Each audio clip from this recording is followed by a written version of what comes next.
Di saat guru mencubit pipi si gadis kecil, si guru langsung mendapat karmanya. Di perjalanan pulang dari sekolah, guru mengendarai sepeda dan mengenai batu besar. Kemudian langsung jatuh ke dalam selokan. Dan alasan ini ada di gadis kecil tersebut. Kelihatannya seperti anak gadis biasa. Tapi dia sejak lahir sudah menerima kutukan. Orang-orang yang memegangnya, orang itu akan mengalami hal sial. Mamanya meninggal di saat itu juga karena memegangnya. Papanya masih tidak tahu anaknya mempunyai kemampuan seperti ini. Dan membawanya untuk meninggalkan nenek. Tapi juga karena tidak hati-hati memegangnya. Dia meninggal di jalan. Hingga nenek di kampung yang memegangnya juga sial meninggal di rumah. Sejak saat itu, gadis kecil ini diadopsi dan tinggal di kuil. Dan tiap hari dia hidup di dalam bayangan.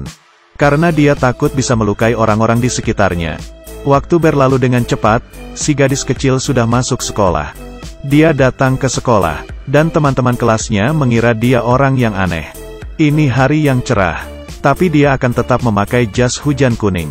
Anak-anak yang lain bisa main bersama. Sedangkan dia, tiap hari selalu sendirian. Dan di badannya membawa seekor cicak. Hari ini, ada teman kelas yang penasaran dan menanyainya. Tidak hujan kenapa pakai jas hujan?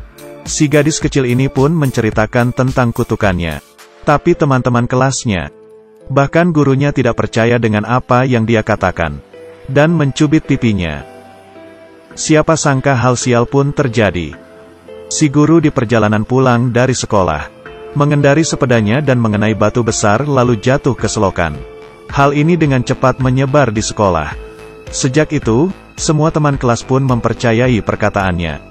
Dan di tempat dia muncul, semua orang akan ketakutan dan langsung menjauhinya.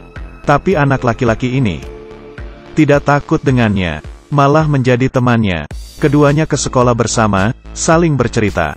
Hingga hari ini, di perjalanan pulang, peliharaan si gadis masuk ke tanah dan menghilang. Si anak laki-laki demi membantunya mencari cicak, pun masuk ke dalam tanah. Mencari sangat lama, hingga turun hujan. Tetap saja tidak ketemu. Mereka kecewa dan mencari tempat untuk berteduh. Si gadis kecil pertama kalinya melepaskan jas hujan kuningnya, dan menutupi badan si anak laki-laki. Keduanya bersama hingga hujan berhenti. Keesokan harinya si anak laki-laki sakit. Si gadis sangat menyesal. Dia memutuskan untuk meninggalkan sekolah. Sejak itu, si anak laki-laki pun tidak pernah bertemu dengannya lagi. Tidak lama kemudian, keluarga anak laki-laki pindah ke kota. Bertahun-tahun kemudian, si anak laki-laki sudah tumbuh besar. Tapi di dalam hatinya masih tidak lupa dengan si gadis itu. Menggunakan kesempatan di hari libur sekolah, dia kembali lagi ke kampung halaman mencari si gadis. Dan sangat beruntung dia akhirnya menemukannya. Melihat si gadis ini suka membaca buku, dia pun menemaninya membaca buku bersama. Mendengar gadis ini suka minum alkohol anggur, dia pun diam-diam mengeluarkan alkohol anggur dan minum bersamanya. Mendengar gadis itu suka makan sushi, sudah malam pun dia masih meminta papanya untuk membuatkan sushi, lalu membawakannya ke si gadis sebagai kejutan. Si gadis baru pertama kalinya bertemu dengan orang yang sangat baik kepadanya. Saat itu, dia pun jatuh cinta dengan si pria ini. Dan tidak bisa menahannya lagi, ia menyiuminya. Tapi dia tidak kepikiran, kalau kutukan itu akan menyelakai orang-orang di sekitarnya. Keesokannya, pria itu mengalami hal sial.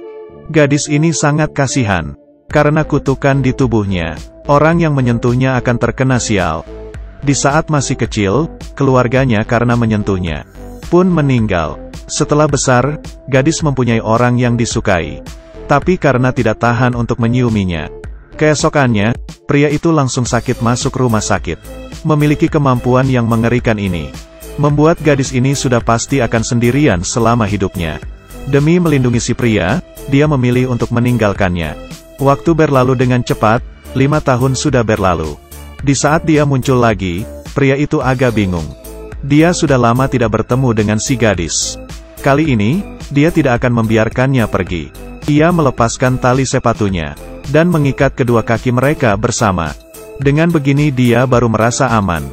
Di malam hari mereka jalan-jalan, makan dan saling bercerita. Tapi si gadis sangat mengerti. Dia tidak mungkin bisa bersama dengan pria ini. Si gadis datang hanya untuk memberikan ucapan perpisahan. karena ia ingin keluar negeri. Si pria sangat sedih, tapi si gadis tetap bersikukuh. Pada akhirnya si gadis pun tetap pergi. Hingga akhir, dia tetap tidak tahu rahasia kutukan si gadis. Dia sebenarnya menderita penyakit. Sewaktu kecil, dia dan orang tuanya mengalami kecelakaan di jalan. Orang tuanya meninggal di tempat, dan dia masih bisa diselamatkan. Di saat proses penyelamatan, dokter tidak hati-hati mengenai badannya dengan darah pasien yang menderita AIDS. Dengan beginilah ia tertular penyakit AIDS. Awalnya gadis ini tidak mengerti sama sekali. Setelah dia mencari tahu di kamus, dia baru mengetahui semuanya. Sejak itu, dia tiap hari akan menggunakan jas hujan kuning. Bertemu dengan siapa akan langsung mengatakan dia dikutuk. Juga tidak membiarkan orang lain untuk mendekatinya. Rahasia ini dia simpan sendiri dan tidak ada yang tahu. Hingga hari ini, si pria ke rumah sakit untuk menjenguk temannya dan melihat bayangan si gadis. Sebelum dia mengejar, orangnya sudah hilang. Dalam hatinya merasa ragu. Dia tahu hanya biksulah yang bisa memberikannya jawaban. Dia menggunakan nyawanya untuk mengancam biksu. Biksu yang tidak bisa apa-apa pun memberitahu kebenarannya. Ternyata selama ini si gadis tidak mengatakan apa-apa. Demi menyembuhkan penyakit, sekarang keadaannya semakin memburuk. Bisa hidup berapa lama lagi tidak ada yang tahu. Setelah mengetahui alamat si gadis, si pria langsung pergi menemuinya. Sang gadis bertemu dengan si pria tidak merasa kaget. Dia berkata dirinya sebenarnya adalah alien. Tunggu UFO datang menjemputnya. Dia sudah bisa kembali ke planetnya sendiri. Berharap di saat berpisah, si pria masih bisa mengatakan selamat tinggal dengan tersenyum. Si pria tidak membantah kebohongannya. Mereka pun bercerita seperti biasanya. Tiba-tiba penyakit si gadis kambuh. Dia mengantarnya ke rumah sakit. Malam ini, sang pria di bawah hujan deras. Dia tidak tahu harus bagaimana untuk menolongnya. Mengingat gadis itu pernah berkata ada seseorang yang pernah memotret keajaiban ini. Itu adalah pola yang disebut lingkaran misterius. Dan digantikan dengan menjadi pesawat UFO. Satu-satunya hal yang bisa dia lakukan sekarang adalah menaruh harapan pada keajaiban.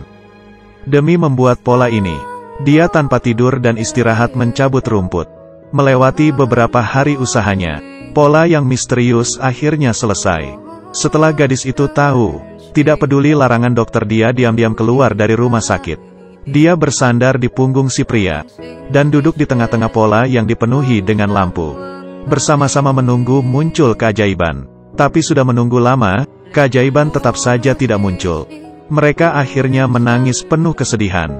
Di saat mereka sudah mau putus asa, ada sebuah lampu yang menerangi. Tiba-tiba cahaya dari langit meneranginya.